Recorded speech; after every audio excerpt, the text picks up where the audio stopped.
Hey, I'm Annie Kim. I want to read to you from my new book, Eros, Unbroken, by the WordWorks Press. Here it is. The first poem I'm going to read is actually the first poem in the book. And there's a series in this book, all based on Eros, one form or another.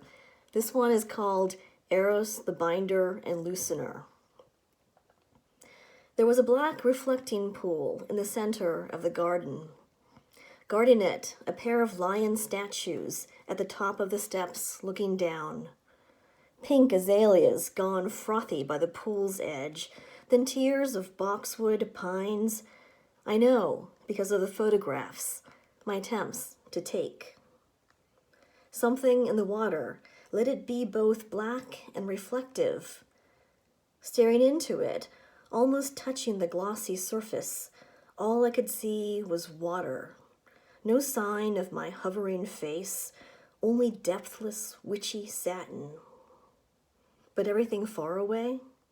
All of it was held there, no loss of color or shape. And when the wind shook the tall pines, their image in the water shook. Speaking to my ghost tonight, her face half in shadow, her voice slipping unevenly down the rocks. How easy I feel it is to fall in. How dark and sweet this water is, all the light it contains.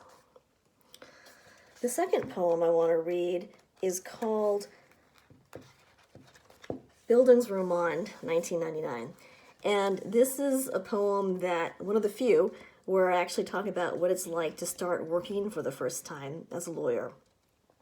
It's set in Tyson's Corner, Virginia. It was late in the empire of concrete. Vultures liked to perch on the austere ledge outside my window, scouting the horizon. Think of angels, then think their opposite. All the things we ache to hide, flung open, soft, too soft, like a newborn barely formed. They were cold, I think. Sun dried their feathers.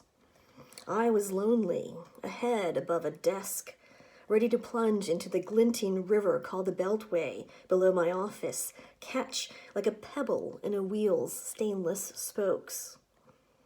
This was before the towers fell, before the dot-com bubble burst, before Gitmo, Dodd-Frank, Frodo, and the Lord of the Rings.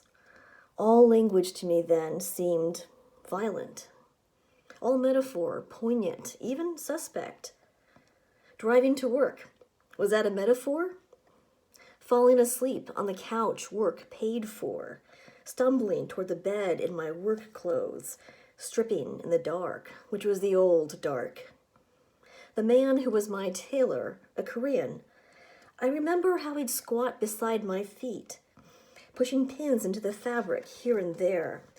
How he'd raise a stick of chalk, press firmly, a hyphen, a hash mark snowy on the cloth. How he'd pause to look up from time to time and catch me, standing still in his mirror, the image of me staring in his mirror. Everything is worth your look, I'd like to tell that self. Everything is still beautiful, even if you have no words to say it.